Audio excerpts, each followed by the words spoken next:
A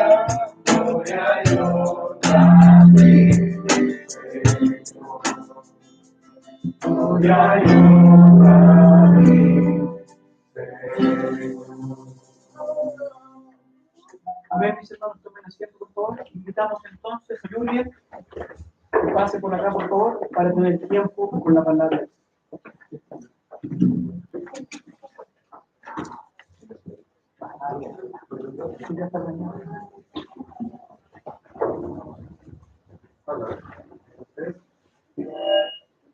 ¿Me escuchan? ¿Usted también al fondo?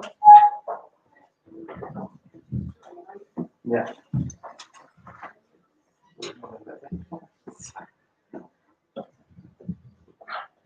Bueno, es un privilegio poder volver a ver después de mucho tiempo a algunos, ¿cierto? A otros lo pude ver como hace un mes atrás, pero un privilegio poder volver a estar acá al frente.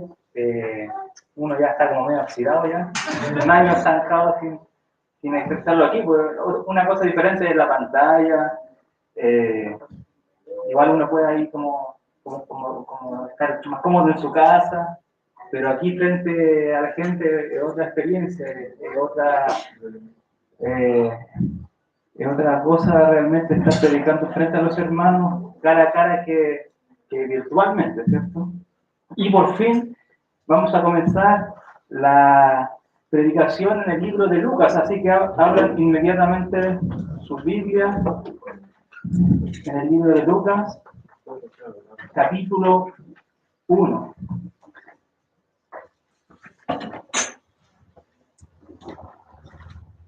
Ya hace algunas semanas atrás,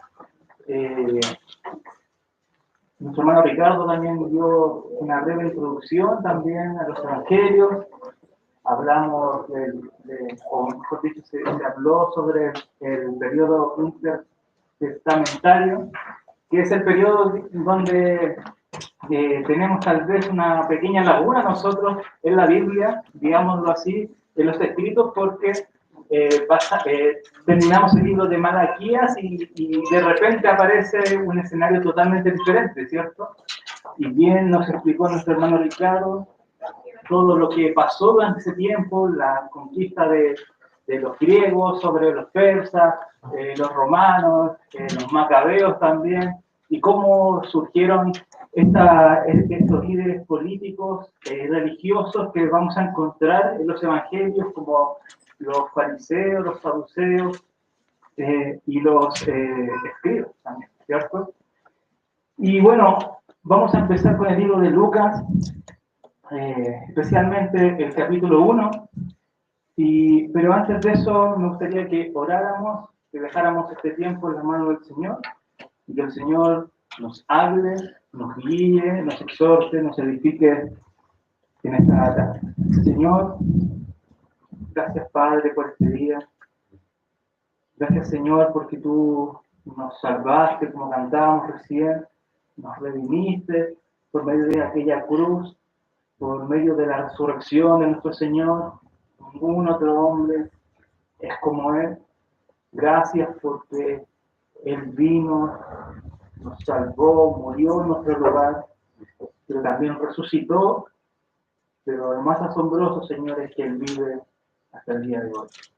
Él está aquí en medio nuestro, le glorificamos porque Él es nuestro Señor, la cabeza de la iglesia, y rogamos, Señor, Padre, que tú puedas hablarnos en esta tarde, que tu palabra pueda realmente llegar a todos nuestros corazones, pueda edificar, pueda realmente animar y pueda también salvar, porque aún todavía no te conoce.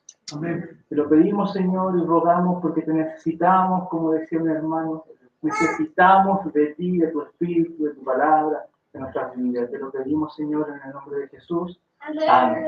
Amén. Muy bien, comenzamos entonces el libro de Lucas y como usted bien recuerda, nuestra última predicación expositiva en el sentido completo, digamos, porque también estuvimos viendo entre medio de Daniel, que también fue de una forma, digámoslo así, expositiva, pero no fue completa, fue el libro de Efesios, ¿cierto? ¿Quién recuerda las predicaciones de Efesios? ¿Se acuerda algo que aprendió de aquellas predicaciones? Yo quiero compartir muy personalmente que en mi propia experiencia y para mi propia vida, la predicación expositiva del libro de Efesios fue demasiado, pero últimamente demasiado edificante para mí. Efesios para mí, antes de la predicación que tuvimos, era simplemente una epístola conocida, de la cual podía tal vez manejar ciertos pasajes dispersados por la epístola, por la carta, pero que realmente no tenían completo dominio del libro, entendiéndolo en su contexto. Y es el propósito también de la predicación expositiva, poder entender cada pasaje de los libros que estamos viendo en su contexto, entender por qué se dijo eso y que tiene que ver con los 10 versículos anteriores que se hablaron y los 10 versículos después. Y en lo personal para mí fue demasiado, pero demasiado edificante, porque Efesios no era un libro que realmente yo dominaba. Y quiero que eso realmente llegue a pasar conmigo y con ustedes también en el libro de Lucas y los Hechos. ¿Ya? Acabamos de tomar realmente la parte más larga del Nuevo Testamento. ¿Ya? Y eso les voy a explicar un poquito más adelante. Pero Lucas escribe realmente una gran parte del Nuevo Testamento, una mayoría de la parte del Nuevo Testamento. Lucas y Hechos es un mismo escrito que se puede dividir en 2 tomos y que vamos a estudiar expositivamente, y realmente no tengo realmente la certeza de cuándo vamos a terminar, ¿verdad? Pero lo importante aquí, hermanos, es que todos nosotros vayamos adquiriendo este libro, que sea un libro familiar para nosotros, que un día cuando lo terminemos podamos manejarnos en el Evangelio, al menos de Lucas. Y eso va a ser, creo yo, de demasiada edificación para todos nosotros y para mí personalmente. Ahora, algunas cosas del libro de Lucas, ¿ya?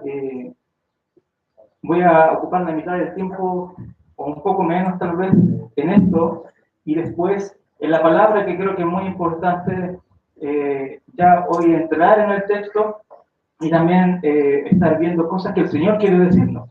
Pero en cuanto a Lucas, realmente se sabe muy poco, ¿ya? O lo que se sabe por escritos realmente no directamente hablando acerca de su persona, como cuando el apóstol Pablo lo menciona, como el médico amado, por ejemplo, o dice que solo Lucas está conmigo, etc. Y en realidad se le adjudica este libro a Lucas, el libro de Lucas y de los Hechos, sin que haya una mención directa en el libro que él diga: yo, Lucas, escribo esta carta. ¿Se entiende? No va a encontrar ese versículo. Va a hablar como ya entendiendo que los remitentes conocen realmente quién le está escribiendo. No había duda para ellos quién escribió Lucas y Hechos. ¿Ok? Pero hay estudios profundos y que realmente marcan a Lucas como el autor, y lo marcan por muchas evidencias internas, ¿ya? Y externas de este libro, que lo marcan a él como realmente el autor legítimo. Y vamos a mencionar algunas cosas. Por ejemplo, que en esto es lo que vamos a ver. Lucas nos da la historia más completa de la vida de Jesús. Él escribe 2 tomos, de los cuales serían el Evangelio de Lucas y el libro de los Hechos. Y los dos, están escritos a Teófilo, ¿ok? Y están escritos con el mismo propósito. Vamos a encontrar en el texto de hoy y también en el principio del texto de los libros de los Hechos, que está escrito para Teófilo. Teófilo, que realmente es una persona que al parecer era cercana a Lucas, y que por las cosas que vamos a ver también en la exégesis del texto, vamos a encontrar de que él también estaba altamente posicionado como una persona de más estatus, digamos, tal vez era un gobernador, incluso tal vez podría ser alguien de la casa de César, alguien importante. Y eso se entiende así por la palabra que está en Lucas, capítulo 1, versículo 3, cuando dice, oh excelentísimo. Esta palabra se utilizaba para nombrar personas con autoridad, ¿ya? Personas con alto calibre, personas a las cuales había que honrar, ¿ya? Y por eso también personas con más recursos. Y se cree que Teófilo fue quien financió, quien apoyó también a Lucas para poder hacer esta obra maestra del Evangelio de Lucas y los Hechos, ayudándole con viáticos, tal vez, con suministros, con ofrendas, para que él también pudiera hacer este gran ministerio. ¿Okay? Ahora, como dije, el Evangelio no menciona el nombre del autor, pero hay varias evidencias que marcan a Lucas, el médico, como compañero, el compañero de Pablo, como el autor. Miren, segunda de Timoteo, vamos para allá, manteniendo ahí guardado Lucas. Segunda de Timoteo 4, capítulo 4, versículo 11.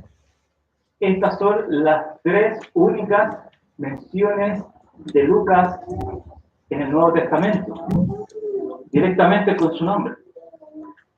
Y aquí Pablo, ya en los últimos días de su ministerio, ya pronto a ser sacrificado, a ser muerto, escribe en el versículo 11 del capítulo 4, solo Lucas está conmigo. Aquí se menciona en el final de los días del apóstol Pablo a Lucas y quien permanecía fiel al lado del apóstol Pablo. Cuando sabemos que también muchos otros lo abandonaron, como Demas, o también algunos dicen que se llamaba Demetrio, que era una abreviación de Demetrio. Pero Lucas aquí estaba con el apóstol Pablo. El otro texto está en Colosenses, unas hojitas más atrás. Colosenses capítulo 4, versículo 14. Aquí Pablo está escribiendo a los colosenses y les dice, os saluda Lucas, el médico amado, y Demas, que ya bien dijimos acerca de él.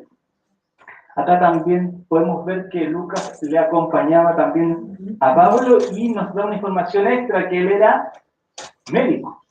¿Ya?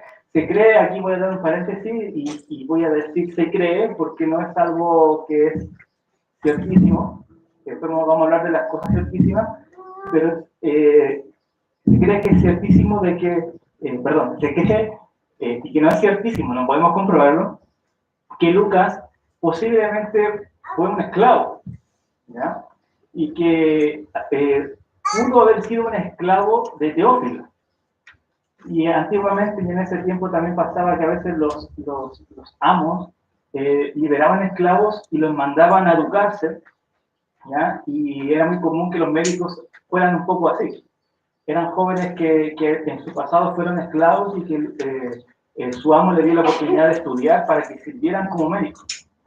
Y gracias tal vez a Teófilo, es una suposición, repito, pudo haber sido de que Lucas adquirió toda la educación que él obtuvo también, y tal vez también se piensa que fue a la misma escuela del apóstol Pablo, y que por eso hay la relación y cómo lograron conectarse con Teófilo. Hay cosas así escritas que pueden ser posibles, no significa que lo sean, pero era muy común en aquellos tiempos. Y hay un pasaje más que está en Filipenses 2:4. Vamos a Filipenses, una hojita más antes.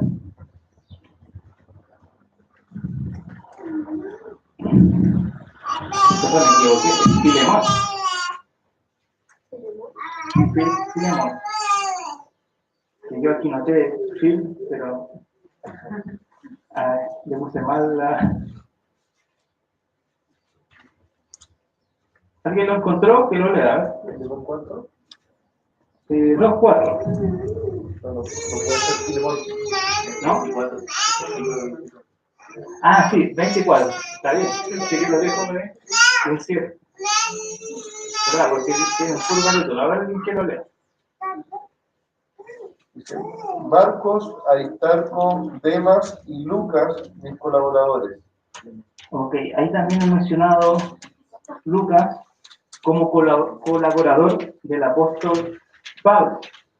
Ahora también, algo que se me olvidó mencionarles, Lucas es el único escritor no hebreo, no judío, ¿cierto? Y eso estaba en el de Colosenses. Volvamos a Colosenses capítulo 4, que ahí hay una gran lista de servidores del Señor. Vamos a leer capítulo 4, Colosenses capítulo 4, versículo 7 en adelante. Dice: todo lo que a mí se refiere os lo hará saber Tíquico, amado hermano y fiel ministro y consiervo en el Señor, el cual he enviado a vosotros para esto mismo, para que conozca lo que a vosotros se refiere conforme a vuestros corazones. Con Onésimo, amado y fiel hermano, que es uno de vosotros. Todo lo que acá pasa os lo hará saber. Aristarco, mi compañero de prisiones, os saluda, y Marcos, el sobrino de Bernabé, acerca del cual habéis recibido mandamientos y fuera a vosotros recibirlos. Y Jesús, llamado Justo, que son, ¿qué dice ahí? Los únicos de la circuncisión que me ayudan en el reino de Dios.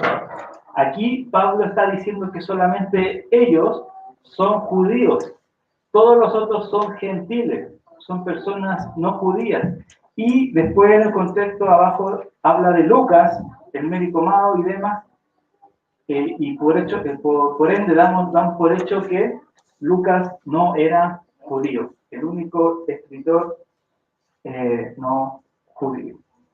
Ahora, ¿cómo podemos saber que realmente que Lucas es el escritor de esta obra maestra? Y es porque Lucas contiene el griego más puro, profesional, rico en escritura, y por ende, en primer lugar, tenía que ser una persona bien educada en este lenguaje y en todas las otras cosas. En segundo lugar, también porque el libro de Lucas es el primero, digamos, y se pelea junto a Hebreos, que ustedes conocen la carta a los Hebreos, como las mejores escrituras con vocabulario más extenso y con vocabulario más profundo en el griego. ¿Ok?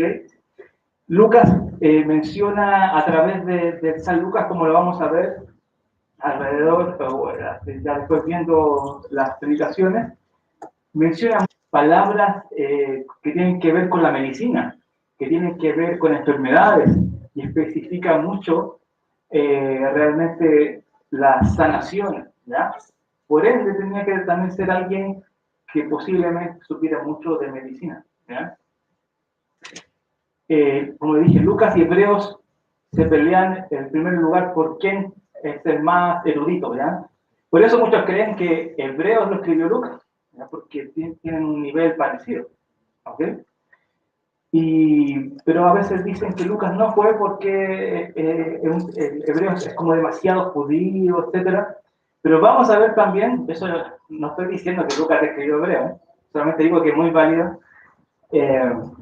Vamos a ver que Lucas es muy profundo doctrinalmente, aún maneja muy bien las doctrinas hebreas y las palabras hebreas.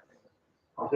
Entonces, por eso se cree que también él era prosélito judío, ya desde antes. Ya conocía ya realmente la doctrina del Antiguo Testamento, y no es de extrañar que, por ejemplo, solamente él parece que es una copia de las palabras del apóstol Pablo, porque fue instruido también por él. Por ejemplo, Mateo y Marcos utilizan para la Santa Cena ciertas frases para hablar de la copa, para hablar del pan, pero Lucas utiliza las mismas palabras que utiliza el apóstol Pablo en Primera de Corintios.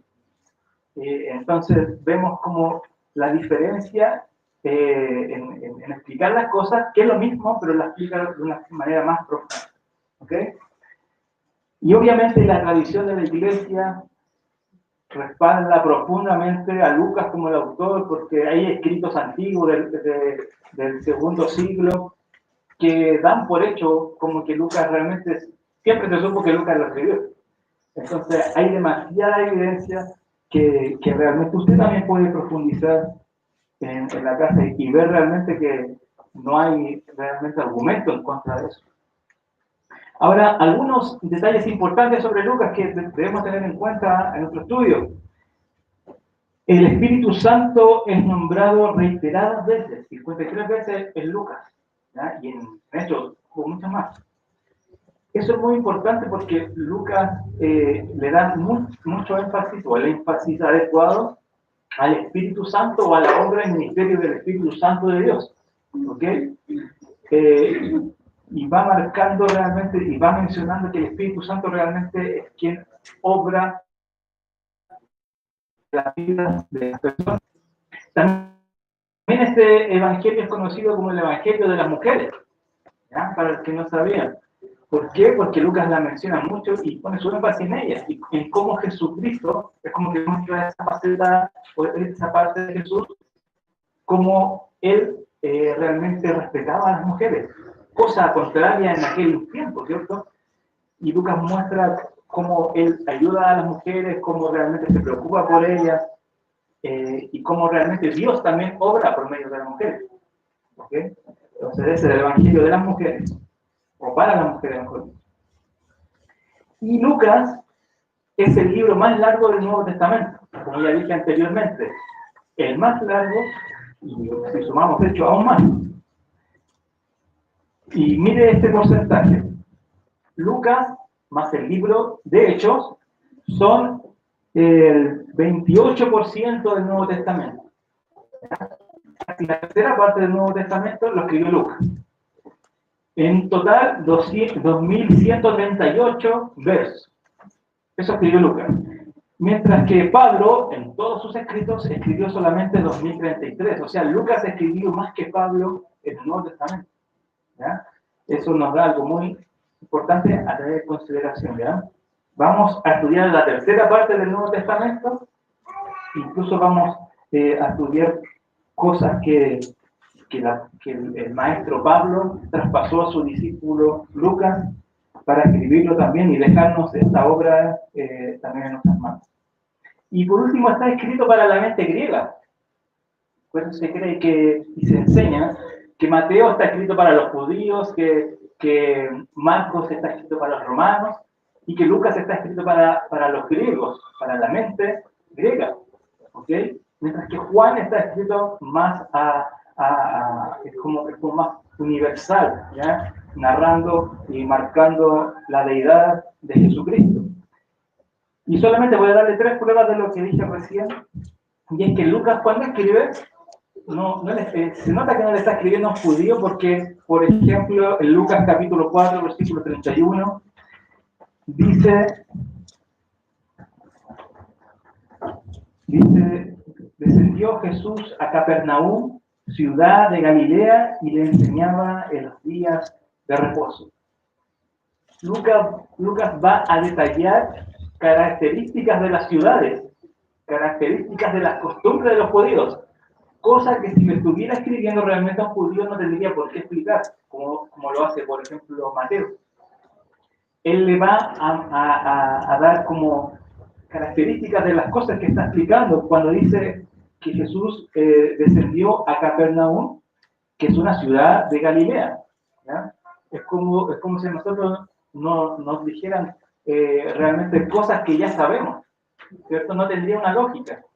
Por eso Lucas le está escribiendo a una persona no judía y especialmente a un griego. También Lucas 23:51 dice la ciudad de los judíos.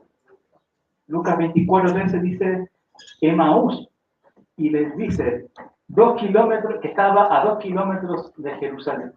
Entonces, hay varios de esos, pero con todo eso podemos ver que realmente Lucas le está escribiendo a alguien no judío, con una mente puesta en griego, ¿ya? Para que crean también en el Señor. Recordando que está escrita principalmente a Teófilo, ¿ya? Un gentil.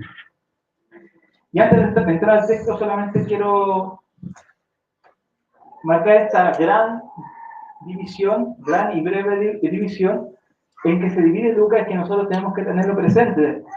En el capítulo 1 al 4:13 está el preludio del ministerio de Cristo, que es lo que vamos a ver también hoy. El capítulo 4, entre paréntesis, ahí está, por ejemplo, el nacimiento de Juan el Bautista, de Jesucristo mismo, la niñez de Jesús, y hasta la tentación, hasta donde inicia el ministerio, bautizado Jesús, etc. Luego la segunda sección es el ministerio de Galilea. En Galilea, del 4:14 hasta el 9:50. Ahí va a estar predicando cerca de su casa, digamos, Jesús, ¿cierto? Y va a hacer milagros, etcétera, que vamos también a estar conociendo y viendo. Desde el 9:50 hasta el 19:27, ya es una sección muy extensa, más extensa del libro. Se trata sobre el viaje a Jerusalén, desde que Jesús se va de Galilea y viaja hasta Jerusalén, allá hace muchas cosas, pasa por Perea, pasa por Samaria, hace muchas cosas, hasta obviamente la semana donde va a ser realmente muerto, ¿cierto? Por eso el 19, 20, 28 hasta el 24 va a hablar de la semana de la pasión y de la resurrección. Entonces, si lo ven, el libro de Hechos, de Lucas, es realmente bien simple. Y vamos a ver qué quiso ordenar Lucas, porque el propósito también era poner todo en orden, no todo en orden cronológico necesariamente, sino en orden de la vida de Cristo. ¿Ok? Entonces vamos al texto. Lucas capítulo 1, versículo 1 al 4. Vamos a leer ahí. Dice: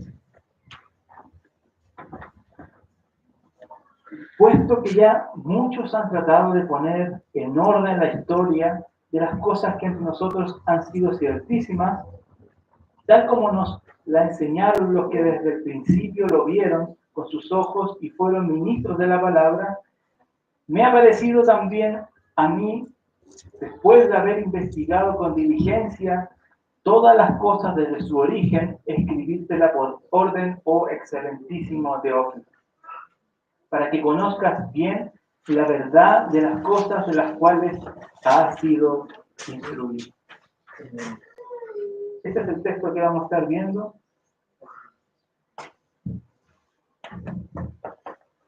Quiero decir, para introducir lo que vamos a ver, que todos estos versículos, que son 4, es una sola frase.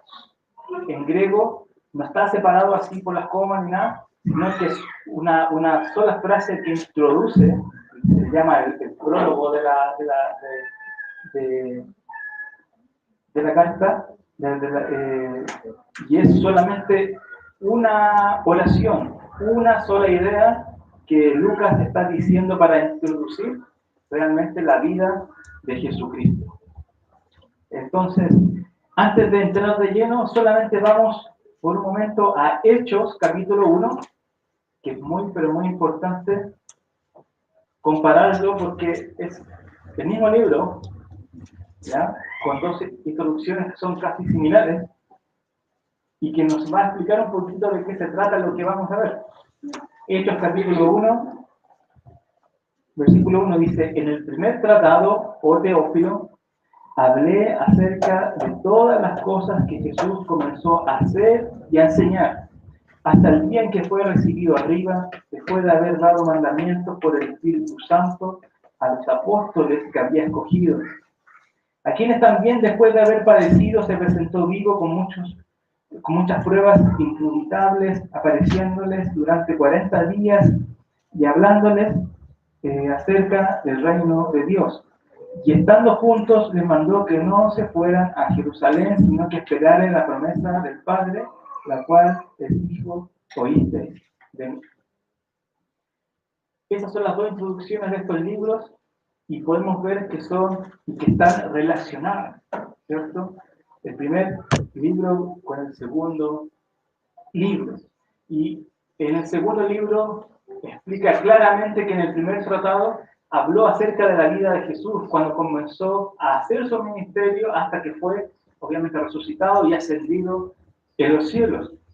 Y eso es realmente lo que vamos a ver en Lucas, la vida organizada realmente de Jesucristo, desde su nacimiento hasta su muerte, resurrección y ascensión. Y después vamos a continuar la historia en el libro de los Hechos, cuando Jesucristo estuvo realmente con ellos por, no me equivoco, 40, 50 días enseñándoles, después la ascendió y vino el Espíritu Santo a morar en la iglesia, ¿cierto? Y cómo la iglesia fue avanzando en el primer siglo.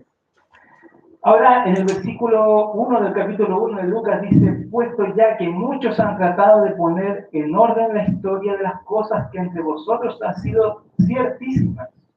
Él habla de que ya habían otros escritos que realmente se hicieron en aquel tiempo, que el primero es Marcos, también se cree mucho que pudo haber visto también a Mateo, esos libros, aunque hay obviamente cristianos que creen que Lucas escribió primero, ¿ya? Pero Marcos sí, seguramente, y había también otros escritos, ¿ya?, que hablaban realmente de la historia de Jesús, las cosas que Jesús realmente había hecho.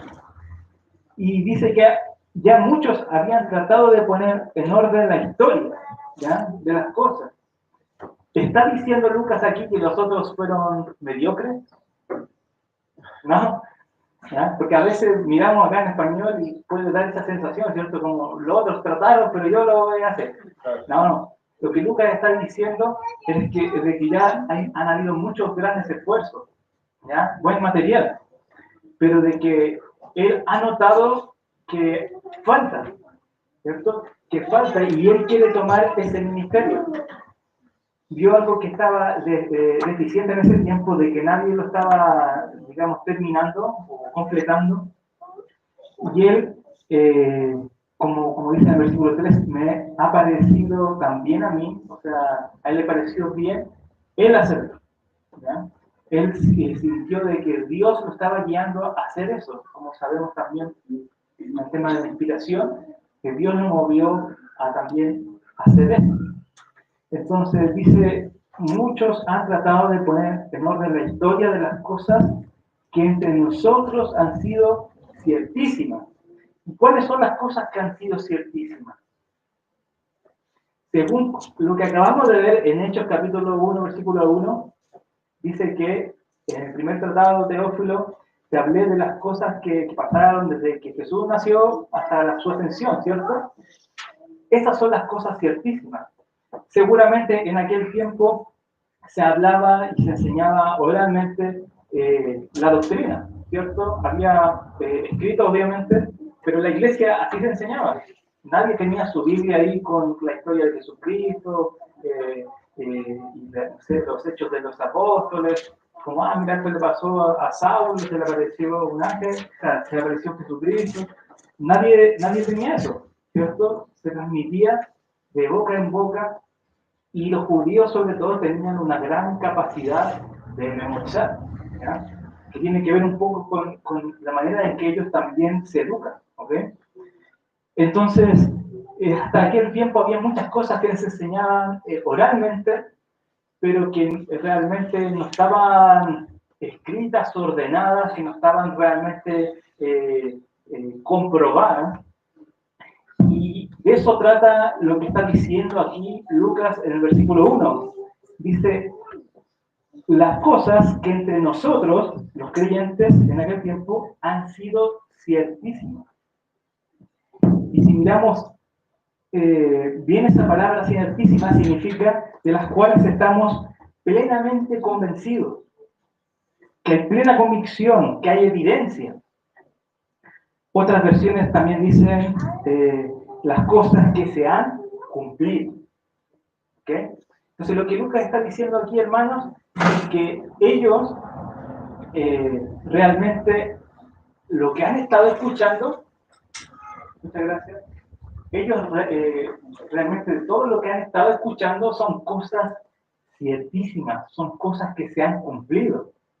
No son meramente historias que pasaron y ya, son cosas que estaban escritas, son cosas que se cumplieron y que ellos habían sido testigos, la mayoría de ellos de forma ocular, fueron testigos presenciales de que estas cosas ciertísimas se cumplieron. Eso significa ciertísimas. Son cosas que se cumplieron, que estaban escritas en el antiguo pacto, pero que se cumplieron, que estaban escritas en el Antiguo Testamento, en la ley, en el profeta y en los salmos, pero que se cumplieron. Y que entre nosotros son cumplidas, son ciertísimas, que en nosotros, hago referencia a Lucas, en nosotros se cumplieron. ¿Ya? En referencia a la iglesia, a la obra de Cristo, etc. Es la misma palabra que se ocupa en 2 de Timoteo, capítulo 4, versículo 5, cuando Pablo le dice a Timoteo, cumple tu ministerio. ¿Escuchaba eso? Pablo no está retando a Timoteo diciéndole, ya, pues, ¿hasta cuándo voy a hacer holgazán? Ya, hace tu ministerio. Le está diciendo, cumple a cabalidad lo que ya estás haciendo. O sea, estás haciendo el ministerio, pero cúmplelo, termínalo. Porque él está hablando de que tiene que terminar la carrera hasta el fin. Hacer todo lo que Dios le dijo y demanda de él que hiciera. Eso es completamente cumplido. ¿Ya? Entonces le está animando realmente a Timoteo diciéndole, cumple a cabalidad, termina la obra. ¿Ya? Entonces, estas cosas, las ciertísimas, las cosas que se han cumplido, son las cosas que Teófilo había escuchado y son las cosas que también nosotros hemos escuchado y todas esas cosas se han cumplido. Son ciertísimas, son, como significa esta palabra, que se han puesto en evidencia. Lucas no simplemente fue a hablar con un apóstol y dijo, cuéntame tu versión, y empezó a escribir, no. Él realmente verificó cada versión, verificó e investigó los lugares, entonces hizo un trabajo profesional, que es lo que vamos a ver en el otro versículo, pero hizo un trabajo tremendamente profesional para poner en evidencia que estas cosas que ya se estaban enseñando eran verdad. Eran verdad y él las iba a poner por escrito. ¿Ok? Ahora, Lucas habla mucho de esto, hermano, en todo el libro. Por ejemplo, en el capítulo 1, versículo 45, dice, y bienaventurada la que creyó, porque se cumplirá, ahí ya está hablando nuevamente de cumplimiento, se cumplirá lo que le fue dicho de parte del Señor. ¿Ya? María ahí está hablando realmente de que Dios está cumpliendo sus promesas. ¿Ok? Que este ser divino, Dios mismo, encarnado en un bebé, puesto ahí en el vientre de María, es algo escrito en la antigüedad y que se está cumpliendo y no es una historia fantástica ni es una historia falsa, sino que la misma María dice, yo no he tenido relaciones con mi prometido y yo estoy embarazada. El ángel que realmente habló conmigo fue real, no fue una ilusión, no estaba ebria ni nada, ¿cierto? Son cosas ciertísimas, son cosas reales que pasaron. Y seguramente Lucas fue y habló con la madre de Jesús, tal vez ya anciana, y porque Lucas, entre paréntesis, es el único que habla de una forma más extensa y específica de la niñez de Jesús. ¿Ya? Que después también lo vamos a ver. Como cuando él va al templo, cuando está ahí hablando con los doctores de la ley, y cómo a ellos les sorprendía la doctrina que este niño de 12 años aproximadamente estaba hablando, ¿cierto? Entonces Lucas va a marcar esos detalles que solamente tal vez lo sabía María, los más cercanos de Jesucristo. Entonces, estas son las cosas ciertísimas. Mire el versículo 54. El capítulo 1 dice: socorrió Israel su siervo, acordándose de la misericordia, de la cual habló a nuestros padres, para con Abraham y su descendencia para siempre. Está diciendo, todas estas cosas que están sucediendo hoy, fueron prometidas en la antigüedad a Abraham, el padre de los judíos, ¿cierto? Fueron prometidas a Abraham y su descendencia. No son cosas que no tienen significado, no son cosas que no tienen nada que ver con el Antiguo Testamento, son cosas que se están cumpliendo.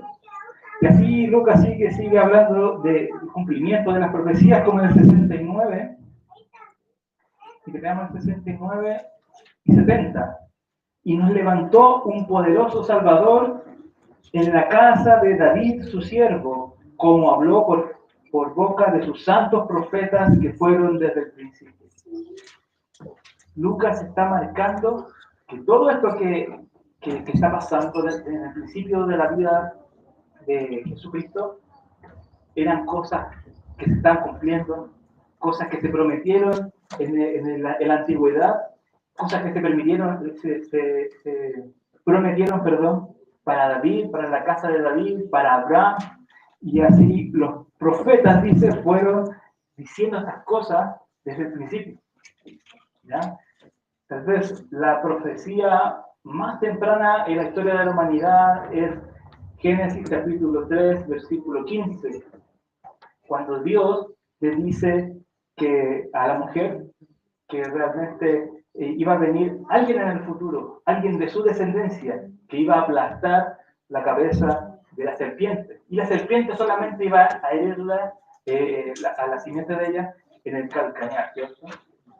Una herida no grave, pero en cambio él, el de la simiente de la mujer, iba a herirle a Satanás en la cabeza, una herida de muerte. Entonces vemos las profecías desde el principio, ¿ya? Y aquí se están cumpliendo y son ciertísimas, ¿ya? Y no cabe duda de que son verdad. Ahora en el versículo 2 dice, tal como nos las enseñaron los que desde el principio lo vieron con sus ojos. ¿Quiénes son estos?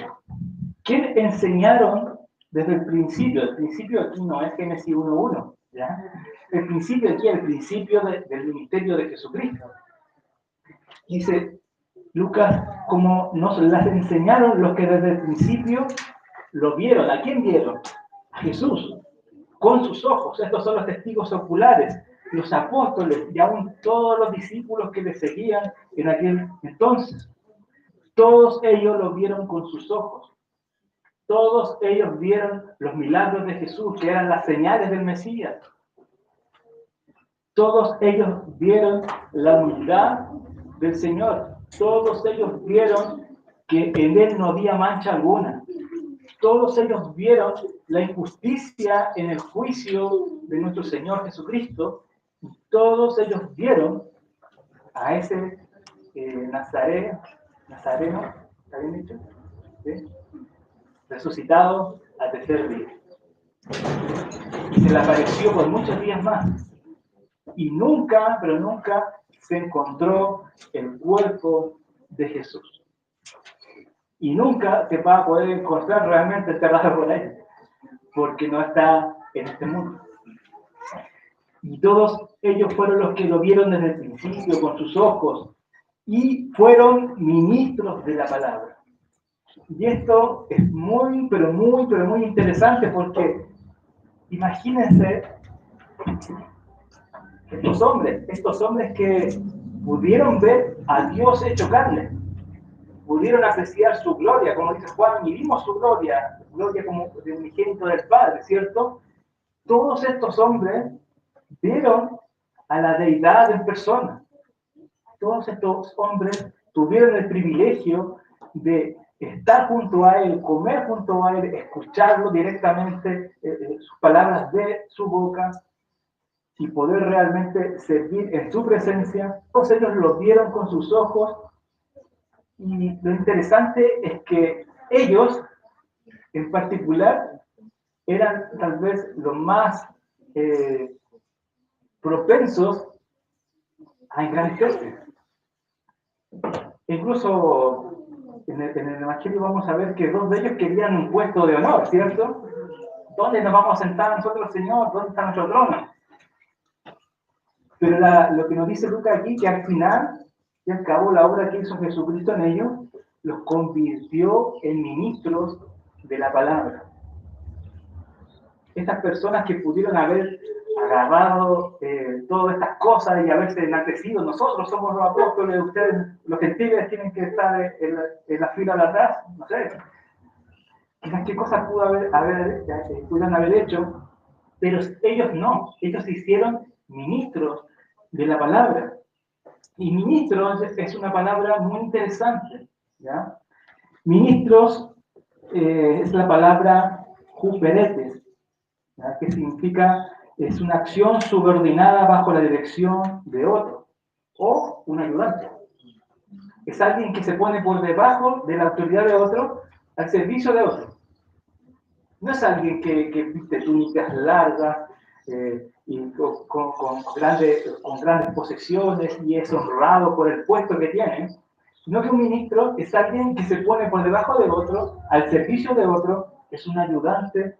Y en la antigüedad esta palabra era utilizada para hablar de los remeros, ¿ya? Un remero, ese que iba abajo, usted ha visto las películas en esos barcos antiguos, remando ahí con los clavos abajo, luchando, haciendo el trabajo que su capitán le decía. Y eso fue lo que pasó con los testigos oculares, los apóstoles y los discípulos.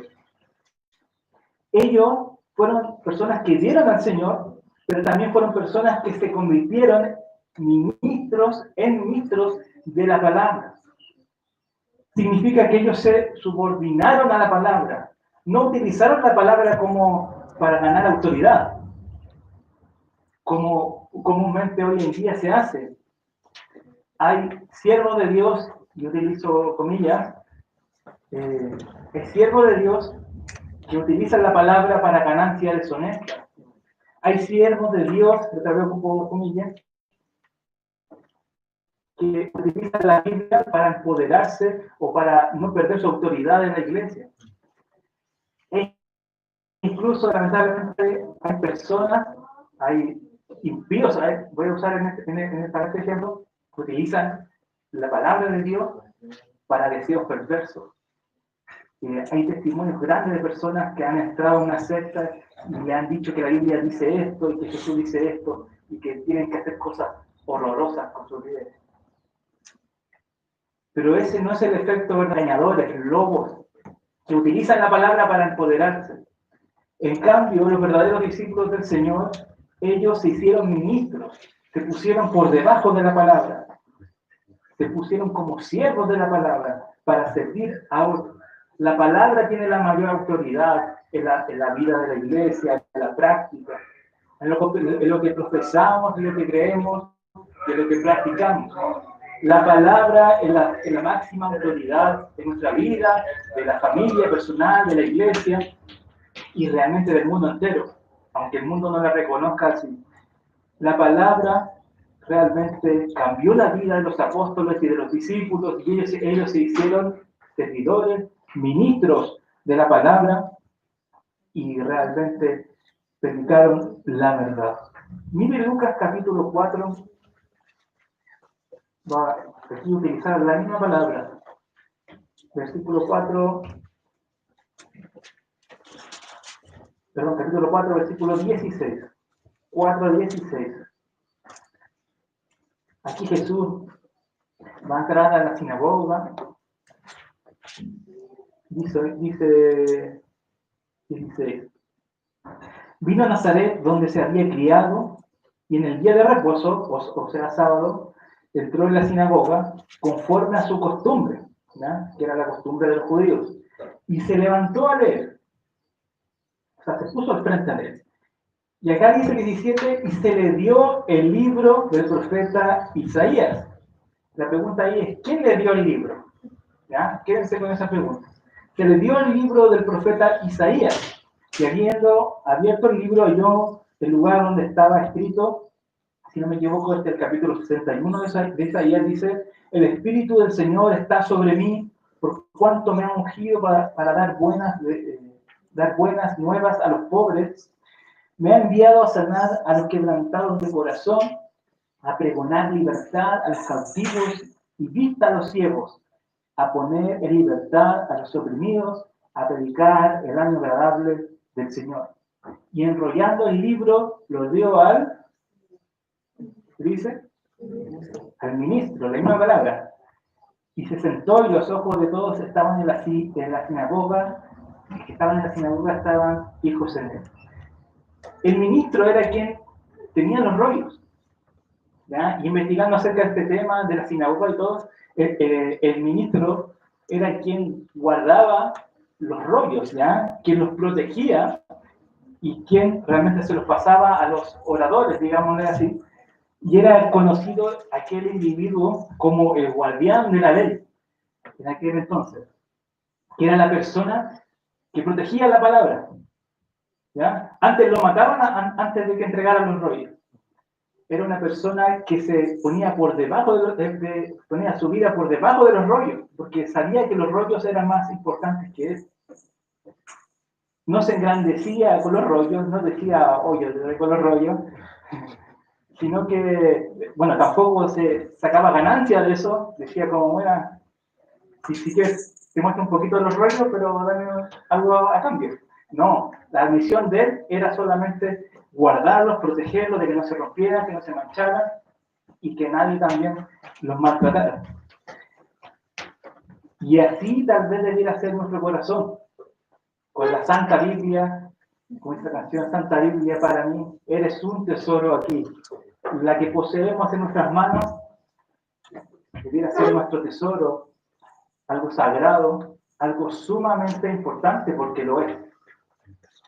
Y algo interesante es que los apóstoles, en el capítulo 1, lo que estábamos viendo, recibieron la palabra, pero ellos no se la guardaron para sí mismos, sino que la enseñaron a otros. ¿Cierto?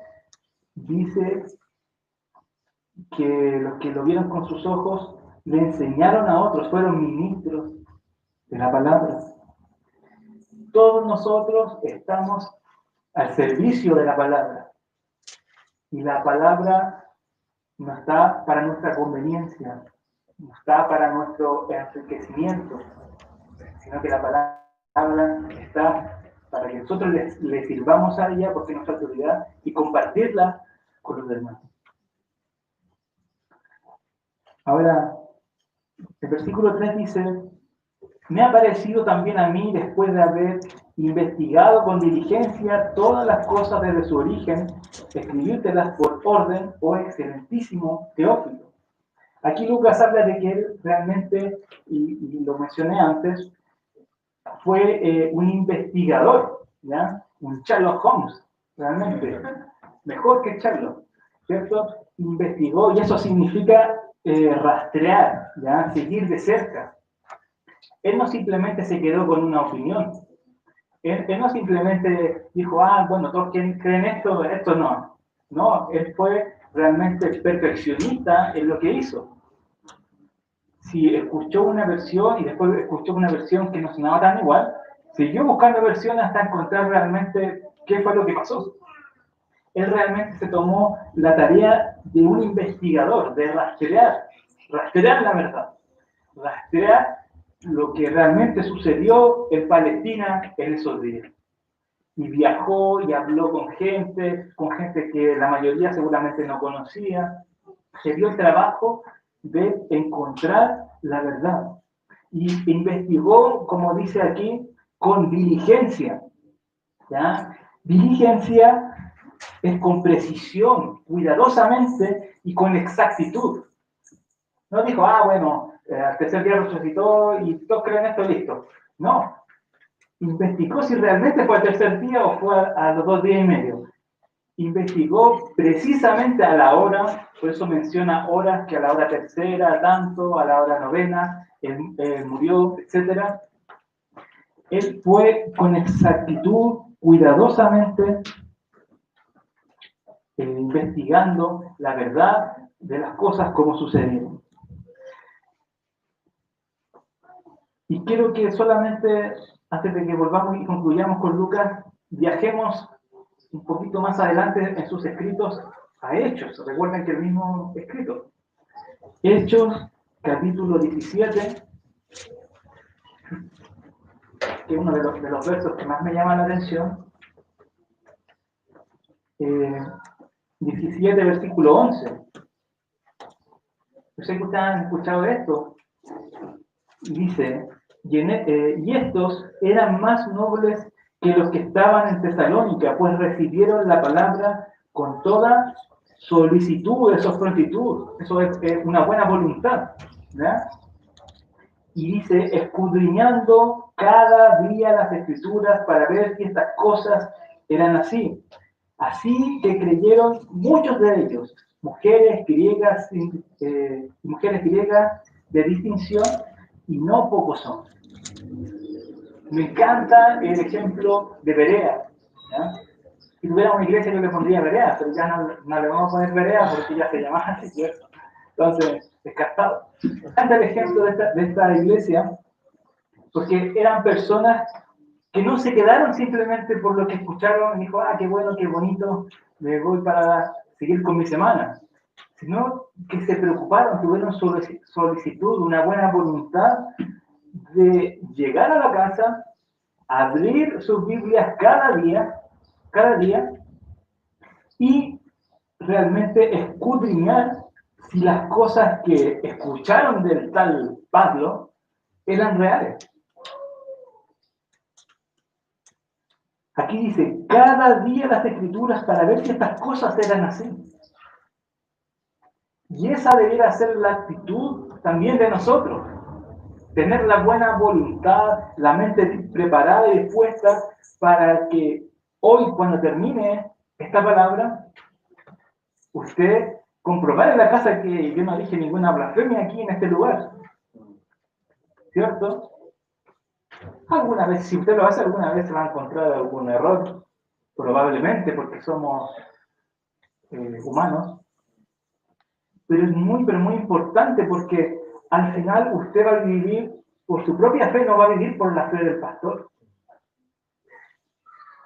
Entonces, este ejemplo realmente me desafía, me exhorta cada día cuando realmente a veces, incluso para preparar un sermón, me lo tomo con liviandad, como, pero yo ya sé de eso. Y a veces podemos caer en eso. Yo manejo estos versículos, o manejo este tema. Pero no, nuestra actitud debe ser ir más allá, más profundo hasta encontrar el tesoro, más profundo. Vamos a encontrar más y más tesoros si nos sumergimos y nos metemos realmente de lleno al estudio de la palabra de Dios. Y algo que me llama mucho la atención es el versículo 12, dice, así que creyeron muchos de ellos. ¿Quiénes son ellos? Los que escudriñaban cada día. Y dice, y mujeres griegas de distinción y no pocos hombres. Está diciendo que por esta solicitud que tuvieron de escudriñar las escrituras, muchos creyeron en el Señor y creyeron en el Evangelio. Muchos. Y me di cuenta, hermanos, que aquí está el avivamiento. El avivamiento no está en poner un tiempo larguísimo de grandes canciones sentimentales. El avivamiento no está realmente ahí. El avivamiento verdadero está en la palabra del Señor. El avivamiento para nuestras vidas, el avivamiento para nuestras familias, para nuestra iglesia, para nuestra nación, está en tener nuestra mente solícita en ir a estudiar la palabra del Señor, en escuchar la verdad de Dios. Ahí está el avivamiento.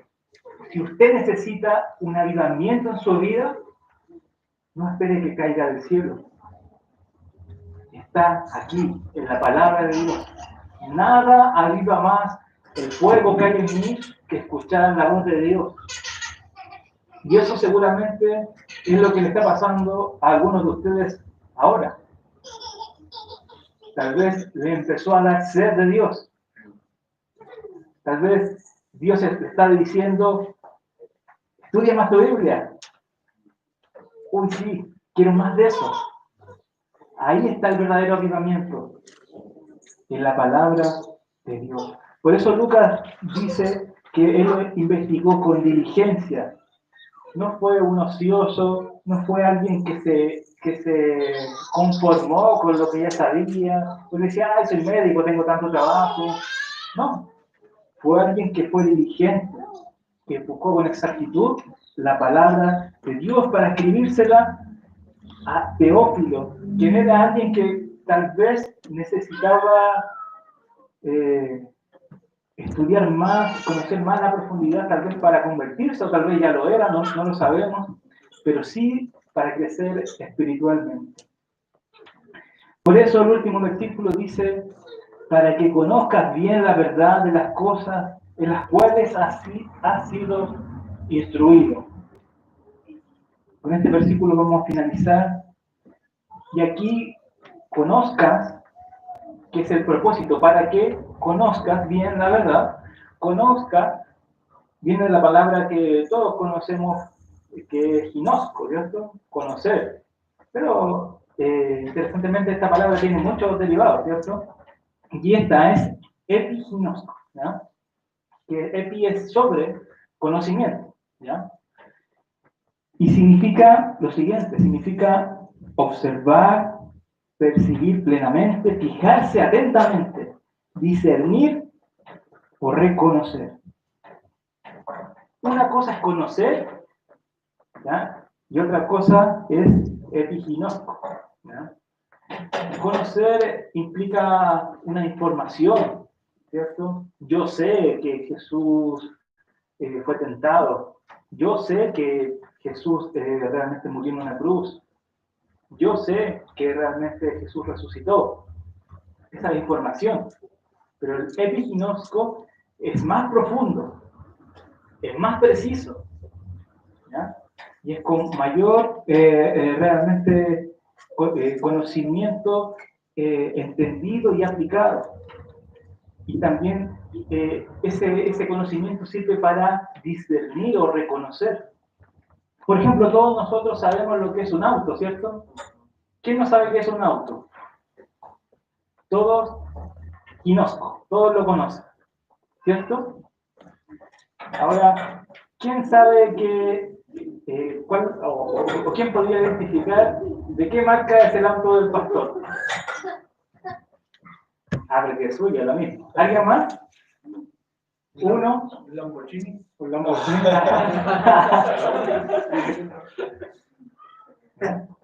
Bueno, no todos son epiginoscos. Todos saben lo que es un auto y que es blanco tal vez. Hasta ahí podría llegar. Pero no todos saben cuál es. ¿Y qué tipo de marcha tiene? Si manual o automático, cuántos kilómetros tiene, ¿cierto? ¿Qué cilindrada tiene? ¿Qué tipo de aro ocupa? ¿Cierto? ¿Cuántos asientos tiene? Ese es un conocimiento más profundo, más detallado de las cosas. Y eso es lo que Lucas le está diciendo aquí a Teófilo, para que conozcas bien, con detalle, específicamente, no solamente que Jesús murió, resucitó y listo, no, con detalle, que conozcas bien la verdad de las cosas de las cuales han sido instruidos. Y esto es como también sirve para los billetes, ¿cierto? Todos conocemos un billete, por ejemplo, de 10.000 pesos, pero ¿quién podría reconocer unos falsos? Muy poco. Y seguramente alguien que obviamente adquirió ese conocimiento, tal vez alguien que pasa mucho con el billete, ¿cierto? Como los banqueros, ellos lo reconocen al tiro. Entonces, y es lo mismo con esto. Cada vez que usted epiginosco realmente la verdad, o sea, reconoce realmente bien la verdad, va conociendo bien, puede discernir bien la verdad, puede reconocer bien quién está enseñando algo correcto y quién no. Y le voy a decir algo, yo desde que llegué a esta iglesia, me cuesta a veces ya ir a otra iglesia, la verdad,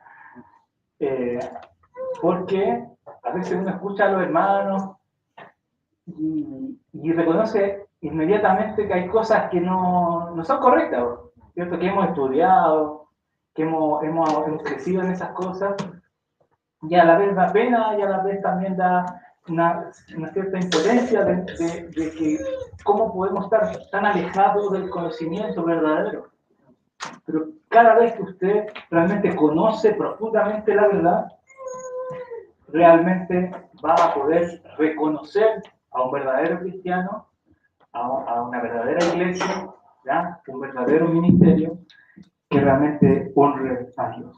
El mismo que dice Pablo en Romanos capítulo 1, 21. Dice, voy a buscarlo mejor, Romanos 1, habla sobre la ira de Dios, y dice 21, pues habiendo conocido a Dios, ahí está la palabra ginosco, ¿cierto?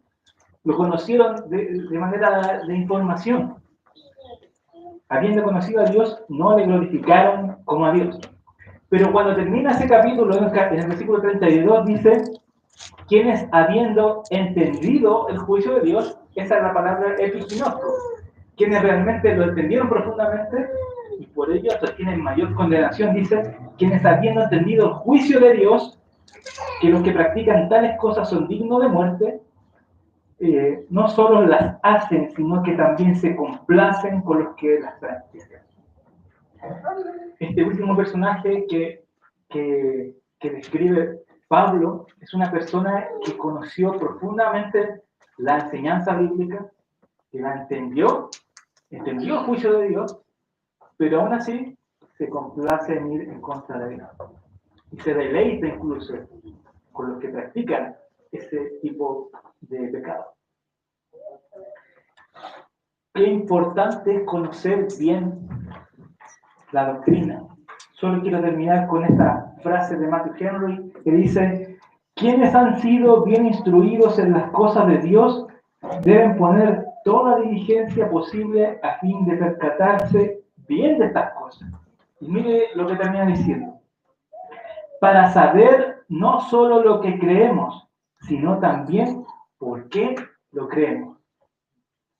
No nos conformemos solo con saber lo que creemos, sino por qué lo creemos.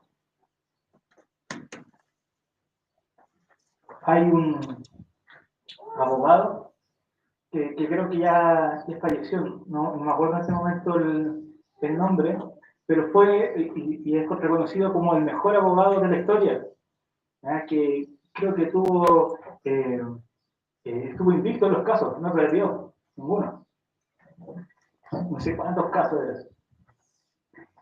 Y este abogado, en el fin de sus días, yo creo que ya aburrido de ganar tantos casos, quiso retomar el caso de Jesús, porque es un caso antiguo que también en las leyes se estudia también la ley de Cristo, y él comenzó un estudio profundo sobre el caso de Jesús, con todas las evidencias que quedan en la historia, etcétera, etcétera. Y él, siendo una persona obviamente no cristiana, él llegó a la conclusión que es imposible, o sea, 100% posible que Jesús resucitó. Porque toda la evidencia que existe, los relatos, los argumentos en contra incluso, son realmente argumentos nulos, argumentos absurdos, y que realmente la historia y los testigos del primer siglo dieron una información clave para que realmente está en evidencia, digámoslo así, por el mejor abogado del mundo, de que Jesucristo sí resucitó. Porque ya tanto los argumentos como de los soldados, el argumento de las autoridades, todos los relatos, todos los testimonios, si fuera un caso real hoy en día, Cristo Cristo ganaría. Enseguida, no hay contrincante que pueda demostrar que Cristo no resucitó. Pero aún así, el necio corazón del hombre trata de negar eso cuando históricamente es un hecho absoluto, un hecho verídico. Y esas son las cosas que nosotros creemos, esas son las cosas que nosotros abrazamos y son las cosas por las cuales estamos también hoy sentados en este lugar, porque hemos sido convocados por el Señor para escuchar su palabra. Y no venimos a este lugar para escuchar historias, cuentos, sino para escuchar la verdad, las promesas de Dios cumplidas y la enseñanza que edifica y transforma nuestros corazones. Lo que vamos a aprender en este libro de Lucas es la vida del ser más glorioso del universo, hecho carne, hecho uno de nosotros, que sufrió lo mismo que nosotros y que realmente vino a darnos libertad. Y es lo que más nos debe apasionar. Cuando nuestro Señor Jesucristo en el capítulo 4 es tentado por Satanás, a veces pasamos por ahí y lo vemos así como tan superficial como, sí, fue tentado y le tiró un versículo, listo. No, ese momento es mucho más que eso. Imagínense que si usted estudia profundamente la angelología, va a entender que Satanás aborrece a Cristo y que realmente su rebelión fue por causa de la envidia que le tenía a Cristo, el heredero. Él quería realmente el lugar de Cristo.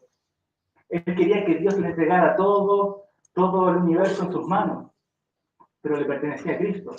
Entonces, cuando aquí se encuentra, es un encuentro épico, el encuentro más esperado, digamos, de la historia de la humanidad. Satanás, yo creo que aunque él tentó a Jesucristo, él estaba ahí muerto de miedo, porque sabía que el heredero estaba ahí, y aunque él es necio, soberbio, y él piensa que puede ganarle, yo creo que estaba temblando ante la persona de Jesucristo. Ese es un encuentro glorioso, no se compara a ninguna película. El encuentro entre Jesús y Satanás, donde no hay realmente rival para Jesús. Y Satanás está ahí mostrando lo necio que es ante el Hijo de Dios.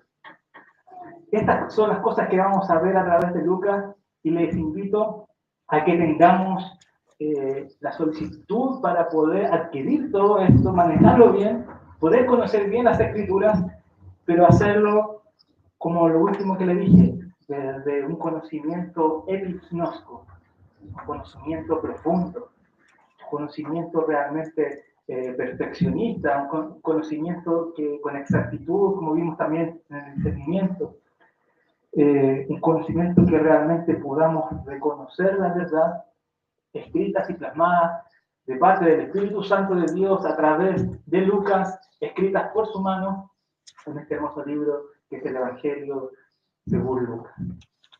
Oremos para que el Señor, en este inicio de enseñanza que nos va a enseñar Él, pueda hablarnos, pueda edificarnos y que desde ya preparemos nuestros corazones para estudiar este libro, este hermoso libro que va a hablar de la vida de nuestro Señor, el encuentro más esperado en la historia, el momento más esperado en la historia, que es la venida del Mesías. Señor, gracias, Padre, por tu palabra, porque es viva y eficaz, nos exhorta, nos enseña, y Señor, queremos rogarte por este inicio de estudio que vamos a tener, que sea un inicio que tú motives, Señor, cada uno de nuestros corazones.